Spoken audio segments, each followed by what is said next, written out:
Transmitter device activated. Coordinates set for Earth 2. Hey everyone, welcome to the Earth 2 podcast, the podcast that explores the origins and development of the DC Comics multiverse and the legacy of their Golden Age characters throughout the Silver and the Bronze Ages of comics. I'm Peter Watson. And I'm David Steele. Welcome back. Thank you for joining us. It's 1971. Yep, John Pertwee's second series of Doctor Who is just starting as the first of the comics we're going to talk about today was being published. It's an interesting one this week, listeners. What we're doing is we're telling a story that begins in the final issue of a series published by one publisher and then is picked up a couple of years later in the final issue of another series published by another publisher. Ooh, interesting. I hope you don't find it too interesting, because I hope you've done some of your homework as usual. Listeners, this is one of those quite well-known quirks that sometimes happens when a creator moves from publisher to publisher. To cut a long story short, we are starting with issue 56 of Aquaman, published on the 5th of January 1971. Peter is going to tell you about the fantastic Nick Cardy cover. How could this comic possibly be cancelled with this issue, with this amazing cover? I know. We've got at the top the Aquaman logo. We've got in the top left corner Aquaman doing a fantastic dive in a little inset bubble with DC Aquaman above it. There's no actual DC Comics logo on this cover, apart from that wee DC at the top. Well, that's what we had at this period. We had the little corner box with the name of the comic and a little corner illustration. Yeah. We'll see a bit more of those in upcoming issues and of other things.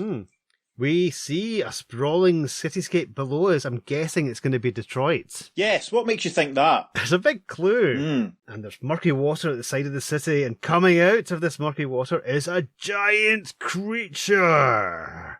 It's about to attack the city, and it looks hungry. And indeed, there's a big caption that says, "The creature that devoured Detroit."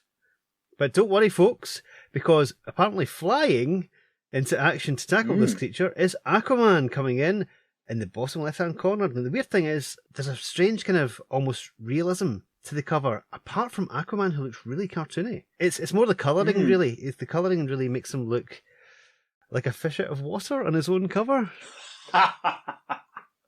Yeah, Nick Cardy was doing some fantastic covers on Aquaman around about this time. My famous mid-2000s purge, when I got rid of a lot of my Silver Age comics. This is one of several Aquaman comics that I kept just because the covers were all so good. Yeah, the creature has a sort of grey tones shading to it. It looks like almost like an angry version of Swamp Thing. And this is what I always call a bit of a Defenders cover. And what I mean by that is it's very evocative and very, very exciting. You'd be hard pushed to find a panel or any sequence in the story that actually really reflects what's taking place in the cover. Very true. Defenders 37, 38, round about that sort of period. They're the peak for that sort of thing. My favourite one is, "Back, my fellow defenders, Clea must not be stopped. Being strange, she's turning the sun into a fireball." Because it looks like they're all top of a building and Clea's doing something that affects the sun. And then there's a sequence in the story when things get a bit warm because the sun kind of glows a bit in the sky, but it's not something that Clea does. And Doctor Strange and Luke Cage don't have that exchange. And there's also a caption on the cover of that issue, I think it's 38, that says, "And if all this wasn't enough, what the hell's happening to the Hulk?" And the Hulk's, I don't think the Hulk's even in that issue. It's crazy. That's why they're wondering. You know, it's like, what is happening to the Hulk? He's off having adventures in his own comic. He was. So this cover is just like, as it is, it's wonderful, but it's not entirely representative. You could be forgiven for sort of thinking, "Oh, I want my 5 pence back, please, Mr. Newsagent." We're not going to do a full read of issue 56 of Aquaman. Boo! Or indeed the other comic that we're going to talk about, but I have prepared a full summary. Excellent. So I will go through that with you now. The issue starts with a married couple called Ethel and George who bicker as they watch the Warren Savin show on television. Aquaman is to be a guest on the show, but it's interrupted by a special news bulletin that reports a state of emergency being declared in Detroit. This is due to a growth of strange green algae that is threatening to burst from Lake Erie and deluge, that's the word they use, Detroit and its surrounding areas. It's reported that the algae growth has been caused by a perpetual conditional daylight created by a mysterious satellite covered in mirrors, reflecting sunlight back onto Earth that has appeared in space, and no one knows where the satellite came from. The television cuts back to Warren Savin, who informs the audience that Aquaman has left the studio in a bit of a hurry, and we cut to see Aquaman making his way to Detroit by sort of jumping into the water and swimming as quickly as possible. where he plans to look up an old friend who was a police scientist to try and see if he can get some information from him about what might be going on. We're then introduced to the Crusader, who appears to be Detroit's resident superhero. Very strange orange and black costume. Yeah. Some ways kind of reminiscent of something Timberwolf from the Legion might have worn at some point. Yeah, I was thinking quite Wolverine-y, yes. Yeah, Jinx. Yeah. The Crusader has a skirmish with some car thieves. Elsewhere, Aquaman talks to a policeman who tells Arthur where to find Dawn Powers. That's the scientist friend that Aquaman was going to look for. Aquaman heads to Powers Investigations, the private laboratory that Dawn Powers has established. Aquaman meets with Dawn and discovers that Dawn is responsible for the satellite that's causing all the trouble. Dawn has created this satellite to combat Detroit's surging crime wave.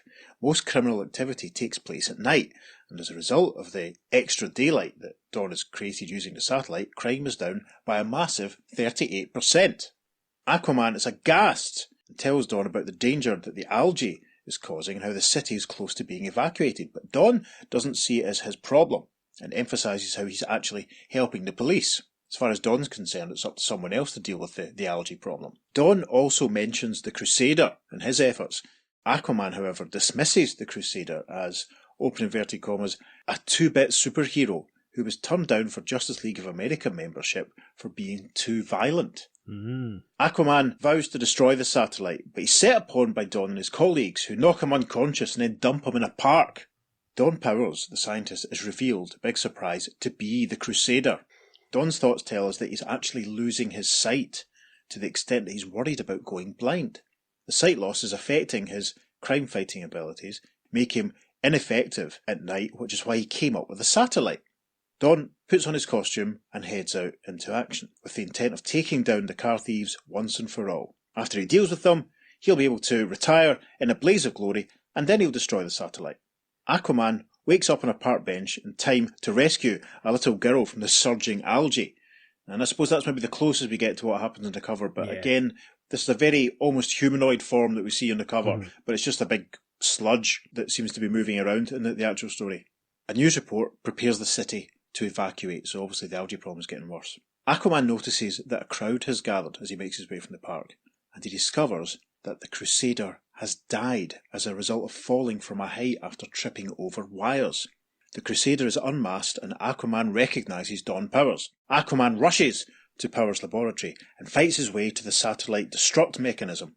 As Powers' colleagues attempt to break down the door so they can actually shoot Aquaman, Arthur makes his way to a massive control panel, and as he looks down on it, he thinks, "Don't know what will happen to me once that door's down, but that's hardly important now. This is the control panel. Now where's...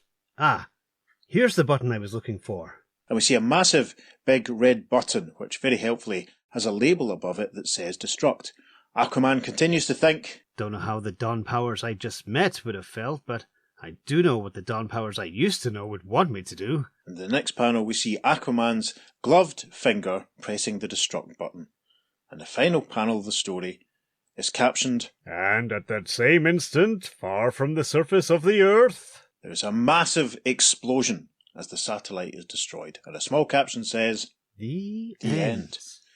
And it was the end. Yes. That's how Aquaman ended, because the series was cancelled with that issue. It did come back again later on in the 70s. Yeah, much later. Yeah. And picked up the numbering with the next issue. Yeah. But as far as your average reader was concerned, that was how Aquaman ended, with this strange blowing up of a satellite. Not even a sound effect, because it was in space, silent space. Yeah. It's very odd. Issue 1 of Aquaman's own book was published on the 28th of November 1961, so he didn't even make it to 10 years.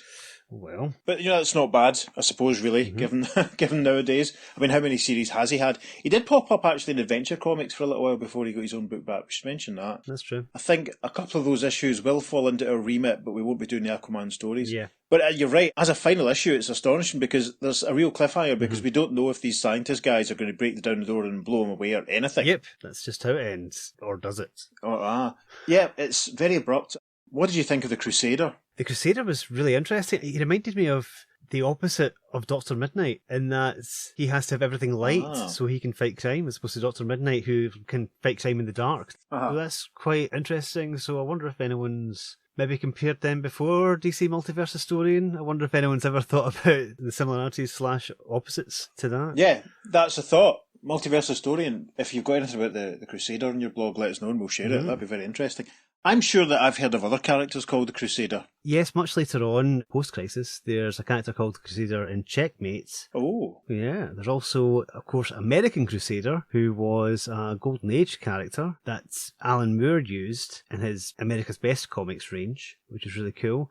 In the Multiversity, the Crusader's a character from Earth 7. That's the kind of Marvel-like Earth. I think he's the Captain America equivalent. There have been Marvel characters called the Crusader. Okay. And of course, Archie Comics had a superhero team called the Mighty Crusaders. Ah. So yes, it does have a bit of history to it. And don't forget our very own Capes Crusader. Yeah, Batman, of course. Yeah. I mean, I was sort of wondering when I was reading it, is this some kind of Batman analogue almost? Deliberate sort of... Yeah. I don't know. It's interesting to think what Steve Skeates, who wrote this story... We should also actually mention, this is the first comic drawn by Jim Aparo that we've done on the podcast. Love Jim Aparo. Absolutely love Jim Aparo. We will obviously put a few story highlight panels up on the socials, so you will see some of it. And I would encourage you to try and track it down and read it, because it's a very interesting story. Yeah. I'm kind of intrigued as to Steve Skeates' idea. I mean, it must have been a very abrupt cancellation, because the story, it stops, it doesn't really end, there's no resolution, but it's almost like they ran out of time, but they still found time for a 2-page story starring Aquagirl that's called The Cave of Death, which features Aquagirl saving a little boy who's been sort of swept underwater, and if only the little boy was called Robin or Rex Tyler or something, we could probably read that entire story. Yep. I'm utterly fascinated by just, again, and we've talked about this already, but the disparity between what actually happens in the story and the cover. You would expect to see Aquaman maybe fighting the Crusader on the cover, given that that's the real dramatic heart of the story. But in fairness, would you pick up that comic, or would you pick up one that looked like that on the cover? I think that's pretty much what they're going for, is the most dynamic cover they could possibly come up with. Yeah. And that was great. But I mean, I can imagine a shot of Aquaman emerging from a puddle and the Crusader leaping off the top of a building or something, and, you know, in this issue, Aquaman battles the Crusader, introducing a new hero, blah, blah, blah. Because it's interesting that Aquaman's throwaway line about the guy being too violent. Yeah, It's fascinating. There's a whole other... not quite world, but there's a whole other story that's obviously clearly taken place off camera that we don't really get the full details on, but we're given enough credit to can almost fill in the gaps for ourselves. It's a very interesting way of storytelling, I think. Indeed, and of course this is the only appearance of this Crusader. So it's not as if we've seen him being rejected by the Justice League, which is quite amusing. Maybe when we write our DC comic. Yes, we could have his son take up the mantle of the Crusader and be the young Crusader. Or we can write the Hawkman team-up story that features the Crusader crossing their path, and then Hawkman suggesting him for JLA membership, and then they monitor him and they see how violent it is and they change their mind. Could be that as well. Don't know. There's some other aspects of this story that I really enjoyed. I liked opening up with the couple. It's what I like to call the Vengeance and Varos couple. Yes. Logopolis. No, Vengeance and Varos. The Doctor Who story, Vengeance and Varos, was kind of framed by a couple who are basically just sitting there watching all the events unfold on their television. Yes, they're a bit of a Greek chorus, aren't they? Yes, and it's very much that kind of way, because they open up the story and then later on it references back to them, which is quite good. The guests in this talk show that Aquaman is supposed to be on are quite amusing, because you get Denise Lovely, who is just a generic pretty actress. Yes. Laura Van Skeet, which is one of Steve Skeates' tropes that he always does, is he has someone named Skeet in his stories as often as he possibly can.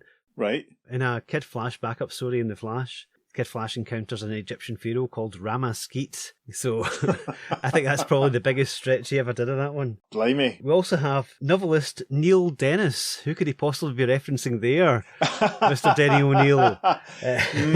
Or maybe Denny O'Neill and Neil Adams together, I think. Yeah.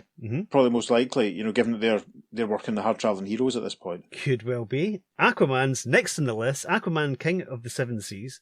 So basically he's actually got a proper superhero and monarch, and he doesn't even make the top of the list. Yeah, this guy's obviously a kind of a play on, I suppose, Ed Sullivan types, or you know, maybe even Dean Martin, I suppose, isn't it? It's quite interesting.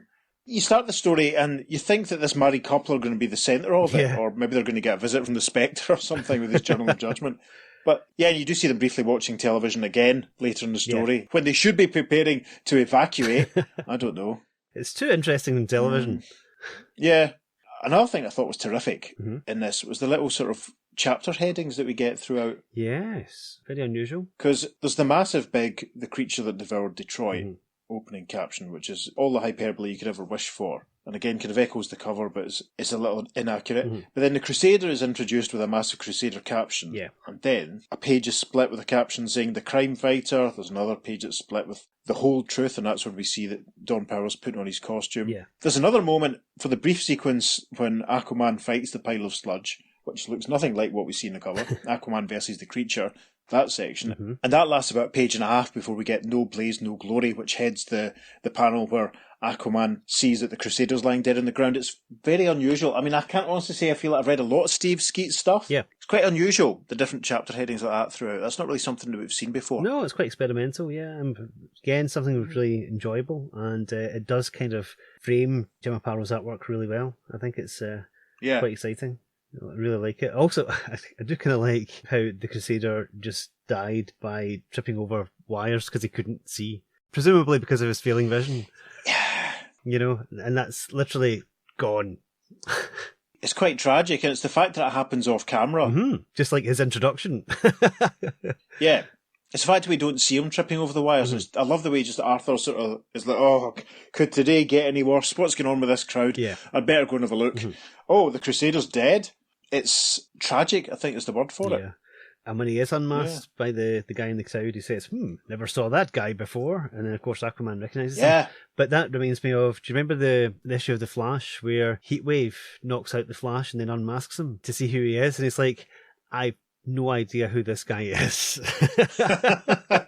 Well, yeah. I mean, that's the thing, because obviously if Batman was to get unmasked, everyone would recognise Bruce Wayne. If someone was to put a pair of glasses on Superman, they might recognise Clark Kent. But, you know, the only people that are obviously going to recognise Barry are maybe his close circle of friends or his colleagues, I suppose. Mm-hmm.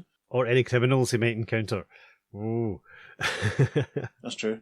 Dangerous. Yeah. Right, so, do you have anything else to say about Aquaman issue 56? It's just a shame it is the final story, because I would have loved to have seen what any letter column said about this story. Yes, that's a good point. Which is quite sad. That's a good point. Yeah, what do people think of the Crusader? Mm-hmm. What do people think of the captioning? What do people think of the fact that the cover had absolutely nothing to do with what takes place in the story? Yes, and Jim Apato's sensational artwork. Yes. Although he had been on it for a bit before this, so yeah. Yeah. Now, we're going to move on to the second comic that we're going to talk about in this episode. The cover actually is a bit more relevant to, I suppose, what actually takes place in the story. Sort of. I mean, there's a gun in the cover. Anyway. We are jumping, as they used to say, we're jumping across town to the first sort of close examination of a Marvel comic that we're going to do on the podcast. Listeners, we're now going to talk a little bit about issue 72 of The Savage Submariner, which was published on the 18th of June, Paul McCartney's 32nd birthday, 1974. With issue 1 of The Submariner having published in February 1968, Namor managed more issues in a smaller period of time than Aquaman, so obviously Submariner must have been getting published a little bit more regularly. Listeners, you're probably wondering why we're talking about this issue of the Submariner. Equally, you may not. You may be quite well informed and know what we're going on about. But before we get started, Peter, can you remember when you first met the Submariner? Can I remember? I think it was in a British reprint of... It was either Fantastic Four or X-Men. I cannot remember which one. Okay. But certainly it wasn't an original US comic. Right. I think it was Fantastic Four. He turned up, and I can't remember the story at all, but I'm pretty sure that was the case. What about yourself? I have a very clear memory of having a copy of what I now know to be issue 4 of The Invaders as a little boy. Ah, okay. Obviously, which featured him prominently along with Captain America and a different Human Torch to the one that I was kind of used to. Yeah. I've talked about this in the podcast before, that how The Invaders was my first sort of exposure to the legacy of Marvel's Golden Age characters. Yeah, because I have really clear memories of reading it on holiday in a caravan. I think we had our first dog by that point, so it must have been about 76 or 77.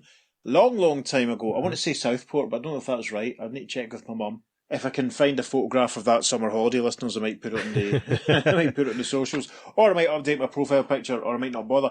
But no, we're now going to talk about issue 72 of The Savage Submariner, and Peter's going to tell you about the cover. The cover has a lovely red background. We've got Submariner, Marvel Comics Group, and approved by the Comics Code on the cigar band at the top. We also, on this one, similar to the Aquaman story, we have got a quarter inset circle showcasing the main character. Instead of Aquaman diving, you get Subby, or Namor, standing there holding a trident. Now, at this stage, he's wearing his black leggings and he's got his kind of black waistcoat tunic on with the underarm wings, which I always liked. I love this costume. Yeah, this is my favourite Namor costume. Yeah, it's better than the trunks. I think this is so much cooler. Yeah.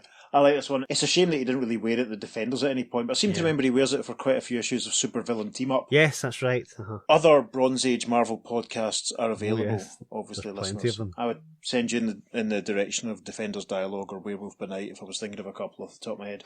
Anyway, I'm interrupting Peter. Yes, so Namor is on a dock.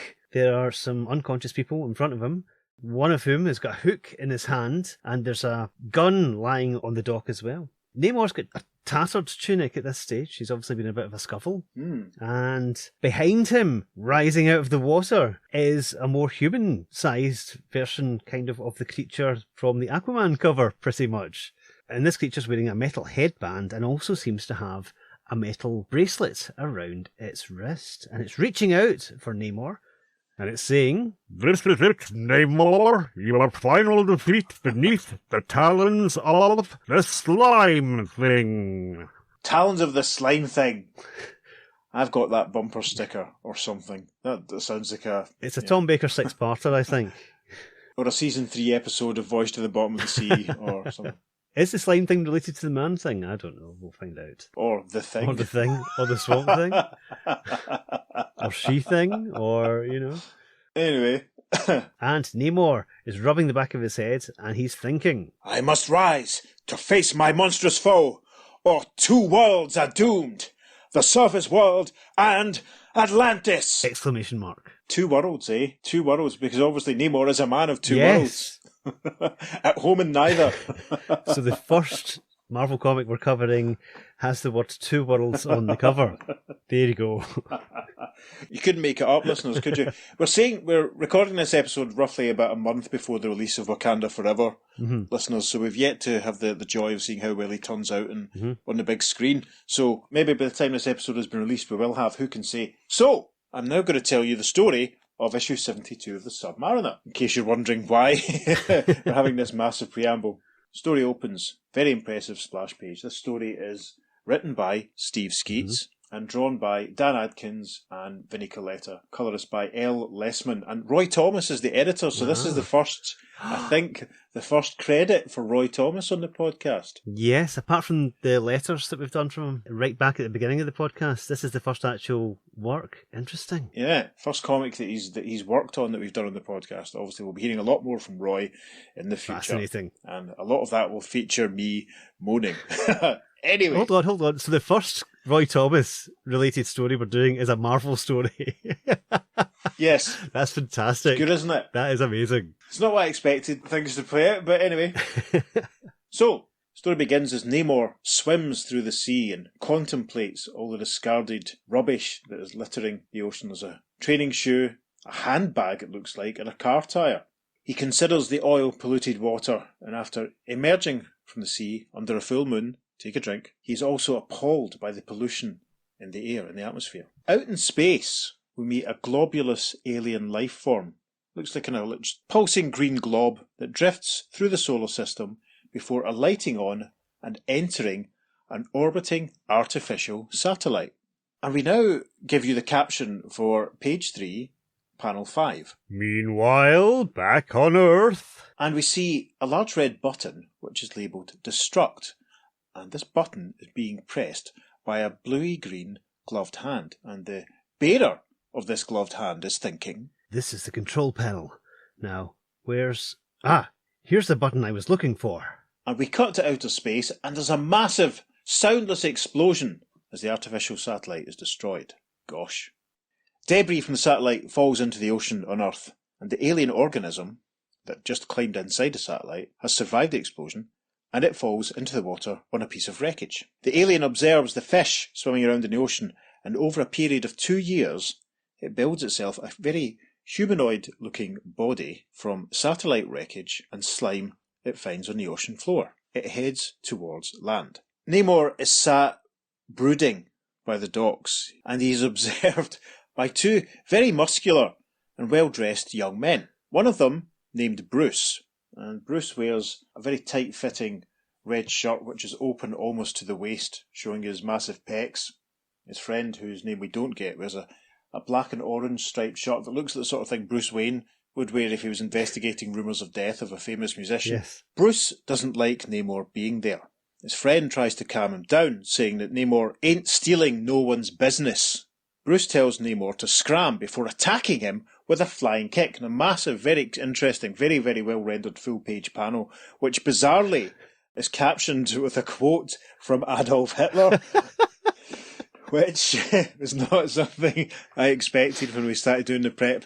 Peter, do you think we should read out the caption that's attributed to Adolf Hitler, or would that qualify as presenting Nazi propaganda? What do you think? Many will be far more ready to take in a pictorial present. No, we're not reading it out. I have been watching a lot of Hello recently, so I was kind of in the zone for that, but no. Listeners, we will put this page on the social so you can read it for yourself.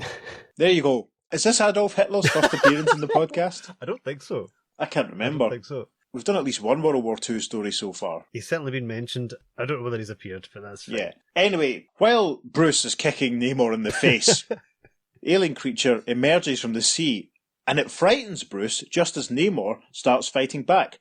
Namor punches Bruce into the sea, and Bruce's pal goes for Namor, with the result that they also end up in the water, as well as the creature who they both collided with. Gosh. Namor fights with the creature as Bruce's friend reaches Bruce and manages to start bringing him up to the surface. As Namor's battle with the creature continues underwater, a caption reads, "The creature that grew in the sea, the thing that crawled out of the bay, the monster that emerged because a man in Detroit pushed a destruct button and blew a satellite out of the sky." As the subby goes in for a killing blow, the creature looks at him and its eyes flare bright light, and a caption reads, "To win then, and to receive as is due the creature's wrath, anger that burns from its eyes into his." with the result that Namor is blinded. Homing in on the sounds of motion transmitted through the water, that's inverted commas, that's a quote as well, by the creature, Namor reaches the monster and grapples with it. The creature knows that Namor will not relent and detaches its mind. So its head flies off, basically, leaving a headless body behind as it returns to a globulous shape and flies up out of the water. It passes above Bruce's friend, who's standing carrying Bruce. It's kind of implied that Bruce might have died. And the creature glows with energy that revives Bruce from death. Bruce's friend is delighted and suggests that they go back to his pad for a few drinks. He's also just bought a new professional wrestling magazine. Pregnant pause to let you consider that one, listeners. As Namor, in typical self-pitying Marvel superhero style, contemplates his blindness and regrets how he failed to try and understand the creature, the alien heads off back into space and out of the solar system. It flares brightly again and, with but a thought, quotation marks, returns Namor's sight. Namor determines to concentrate on getting back to Atlantis, which we are shown is in a very bad state.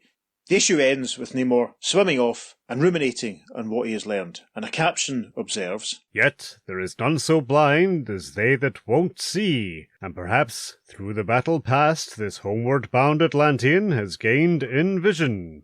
And we're rounded out with a caption that says, Imperious Rex. Fantastic. So, a man in Detroit presses a destruct button and blows up an artificial satellite. And he's also thinking the exact same thing that Aquaman was thinking when he did the same thing back in his final issue. Yep, so there you have it. Proof that DC and Marvel share the same universe, maybe. Or there's just a parallel Earth where maybe they do. I don't know, but certainly it's the first implicit DC Marvel crossover. Yes.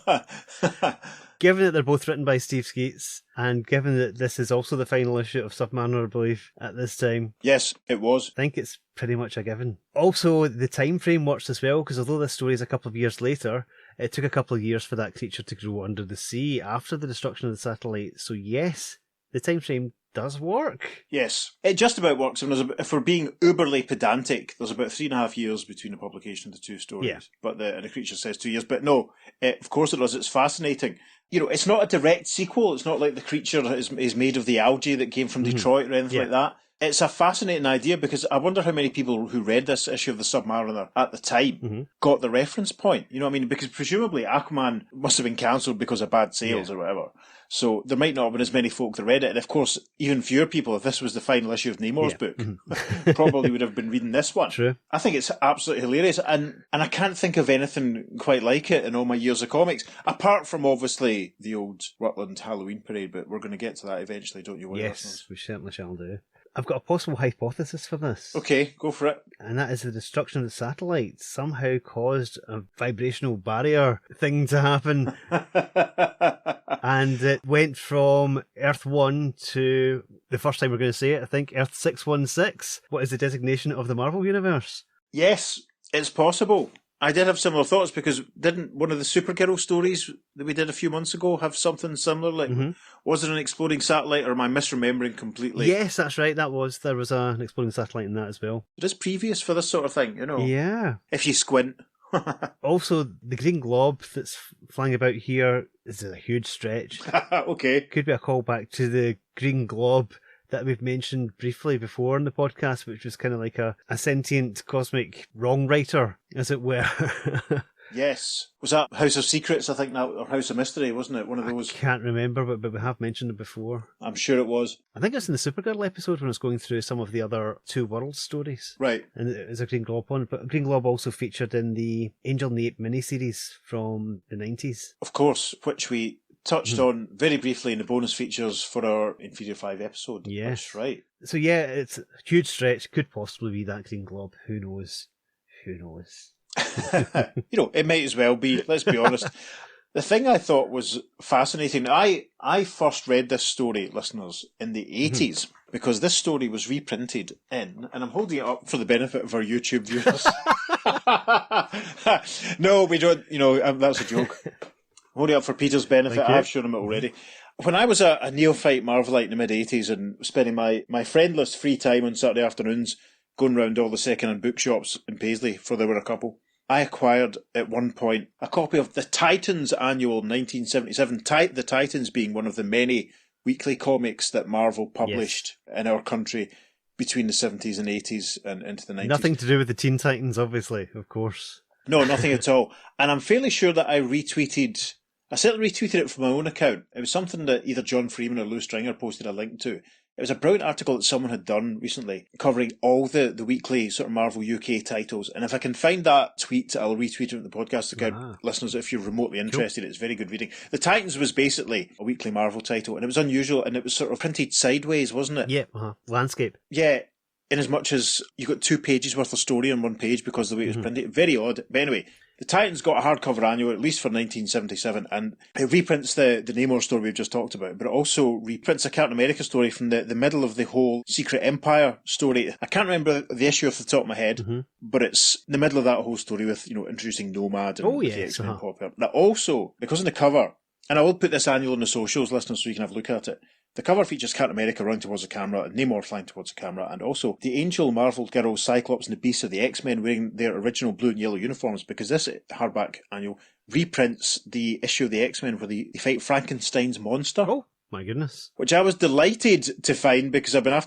wanted to read that story. I didn't realise I hadn't reprinted. There's also another Captain America story drawn by Frank Robbins, which I think is run about either 181 or 191, which is the one where he fights Professor Faust, or whatever he's called, in the airplane, and he gets sucked out the window after the glass breaks. Dr. Faustus. That's the guy. I think it's a slightly abridged version of that, but great value for... Oh, I can't tell you how much it is because the corner price has been clipped, and I'm not going to explain that reference. The point I was making before I started talking about when I first read this story was the obvious interesting sort of subtext about the 2 young men who get caught up in the events, stealing anyone's business, professional wrestling magazine, tight shirts. Is this coding, do you think? I think this is possibly the first gay couple we've had on the podcast, which is really, really interesting. I mean, I'll be honest, I read this story a long time ago. I only dug it out for rereading for this episode. But when I first read it, it kind of like went past me. What grabbed me when I first read it is the fact that Bruce is doing these kung fu moves, and I thought, this looks like Richard Dragon, kung fu fighter from DC. He does, yes, that's right. He's kind of got the same colouring of what he's wearing, and also his hair, I think. He's very much like Richard Dragon. That's right, that's very funny. But I think this might have been before Richard Dragon, just... I think so. I'm sure that Richard Dragon has a DC Comics celebrates the bicentennial issue, so this must be at least about 2 years before. Yeah. It's interesting is that the line, he ain't stealing no one's business, Bruce, he's just sitting there alone. Mm-hmm. I'm saying we don't need any crummy mutated fishmen hanging out. I'm not even sure they're a gay couple. Are they a couple of prostitutes, basically? They may well be. In which case, are they the first prostitutes that we've had in the podcast? Probably, yes. I can't think of any before. No matter what's inferred from people's costumes or whatever. Yeah. I don't know anything about Steve Skeates. Was he going all out because it was the final issue of this series? Looks like it, yeah. Was he throwing caution to the wind? Mm-hmm. We're making light of it, and we're talking about coding as it was in sort of those sort of days. Yeah. The fact that Namor's hanging around the docks. I know, cliche. Yes, is very sort of cliched sort of humour. Cliche, but shorthand. It's to tell the story. Yeah, there's certainly an implication, I think. Mm-hmm. It's actually quite poignant the way that Bruce is revived and him and his friend are actually they're okay, that everything's all right. I can imagine it ending with him having drowned and Namor going off none the wiser and not showing any kind of sense of repentance at all. That'd be very Namor-like, yes. One thing that really strikes me between this and actually the Aquaman issue is the fact that both Aquaman and Namor are really kind of weak in those stories, because Namor, we've seen him go toe-to-toe with the Hulk, and he's just below the Hulk, whereas this guy on the dock is, giving him a run for his money without any powers. Yeah. Which is weird. And of course, in the Aquaman issue, Aquaman was being roughed up by those security guards and knocked unconscious. Yeah. Both of them can survive, the depths of the ocean. They've got a thick skin, as it were, and, they can look after themselves. Uh-huh. So, yeah, I mean, Namor's up there as far as power levels in the Marvel Universe. I mean, he fought the Thing a good few times as well, I'd imagine, didn't he? Yeah, it's true, huh? It's very interesting. Mm-hmm. Yeah, there was one bit when Bruce first spies Namor on the dock, and he says to his pal, "I'm telling you, that's Aquamariner or Submarine Man or something like that." Literally saying this is going to be a crossover. We're literally crossing over the names. Yes. Yes. So I really like that. That was cool. Yeah, that's a good bit, yeah. It's the ultimate in-joke, isn't it? Yeah. This is a writer who has had to write the final issue of a superhero series featuring an aquatic superhero. Who rules Atlantis. And he's once again having to write the final issue of an Atlantis ruling aquatic superhero. And he's obviously just sort of thought, I could have a bit of fun with this. Yeah. We've no real way of checking exactly what's going on. I mean, I'd never heard of Steve Skeates until actually I first read something a few years ago about this crossover. I can't remember what site it was on. I can't remember if it was in an issue of Alter Ego or back issue or one of those sort of things. Mm-hmm. I remember being fascinated by it. So it's, I suppose, unless we can turn up an interview with Steve Skeates where he talks about it, we haven't been able to so far, listeners, in our preparation. I've read a few Steve Skeates interviews, but none of them have mentioned this, unfortunately. Yeah. Which is a bit annoying. I think Steve must have known that this was the final issue, and he thought, right, I can have fun with this and literally copy and paste over from the final issue of the other one and see what I can do with this, because I think that it's just, he's obviously having a lot of fun with it. Yeah, and I wonder if Roy Thomas was in on the joke, because the gloved hand must have been specified in the script, presumably, as much as the script would have been, because as we all know, some stuff was still a bit, was done Marvel style at this point. The destruct button's identical. Yes. Was Dan Adkins given a copy of Aquaman 56 and said, been. "Look, do..." Must have been. It's very funny, isn't it? Speaking of Dan Adkins, what did you think of the art in this issue? I loved it. It was actually quite complimentary of what Jim Aparo was doing, in a way. Yep. I really liked it. There was good use of sort of light and shade. The fight scene moments are very dynamic. The full page that we talked about with Bruce kicking Namor is great. The other panels of everyone else falling, and yes, I liked it a lot. The creature looks brilliant as well. I liked that work very much. What about yourself? Yeah, I found it quite spacious. Is that the best word to use? Obviously, a lot of the action in the Aquaman issue took place within the city, so it's a bit more claustrophobic, it's a bit more condensed, whereas this one, we're out in space, we're on a big open dock, we're underwater, it's got much broader background landscape as opposed to, just you're inside a room, there's a laboratory, you're talking to someone in a TV studio. Yes. That sort of thing. This felt a bit more broad, so it's quite different, although it works really well along with Jim Apato's art, because obviously there's a lot less detail in the backgrounds. For example, we've just got big clear purple skies on a lot of the scenes in the docks, whereas Jim was like drawing the city in the background or everything in the room. Yeah. But that does emphasise the main characters, which is really cool. Yeah, I mean, it's a very different type of story. Mm-hmm. Obviously, I mean, it's basically just a whole big underwater fight scene for most of it. A very well lit and very well rendered fight scene. Yeah, it doesn't have that urban threat sense that the Aquaman story had. Unless, of course, Dan Adkins did draw in some backgrounds and Vince Coletta did what he was notorious for and just rubbed them out because he didn't want to ink them. Really? Yeah, that's a possibility, yeah. Oh, he was notorious for that. I hadn't heard that. That's absolutely hilarious. Especially if they're close to a deadline. He was well known as being one of the fastest inkers, but that's why he would just get rid of what he didn't want to ink, as long as the story could be told. There is some nice stuff. Like, a lot of the underwater stuff is very dark. It's very shaded. That would have taken a while to ink in, in some of the cases. The colours in this are fantastic, yeah. Yeah, it's a great looking comic. This Marvel comic has a lot more adverts than the DC one that we did, I noticed. And we're in that era of Marvel that I love, where it's got at the bottom of every other page an advert for a comic that happens to be out at that time. For example, the first one is The Green Goblin Lives Again. Or does he? On sale now, you know where. Let's try and find another one. That's a good one. Who is the Ultimate Mutant? Find out in the Defenders number 15. Oh, so he must have had this suit in the Defenders then, for a couple of issues. He must have done. I was thinking, I didn't realise the Defenders had started by this point. Because we're not a Marvel podcast, listeners. We haven't checked the dates. I have a full run of the Defenders, my favourite Marvel comic. Let's find another one. Vampire versus Elder Gods? It actually happens in Giant-Sized Dracula number 2. Who is the power behind Omega? Find out in Fantastic Four number 150. Death trap for a kung fu hero, but watch Iron Fist smash through to victory. I wonder what issue that's for. Did Iron Fist's own book started with then? I'm not sure. It may well have done. I'm sure other people will be able to tell us. So, with all that in mind, we should probably mention to the listeners that Namor and Arthur Curry were not the only aquatic adventure type characters that Steve Skeates did some writing for. Isn't that right, Peter? Certainly is, yes. In the pages of Eerie magazine, which was published by Warren Publishing, I'm only peripherally aware of it. It's not really my expertise. No, me neither. I've never really investigated it too strongly.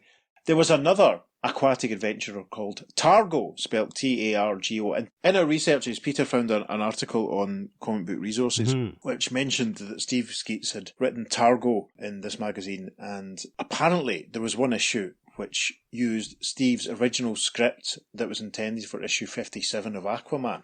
So we tracked down a copy of this issue of Eerie magazine to have a look. And I was struck by how much he looked like the man from Atlantis. Yes, he does. The Patrick Duffy TV series. It's hilarious.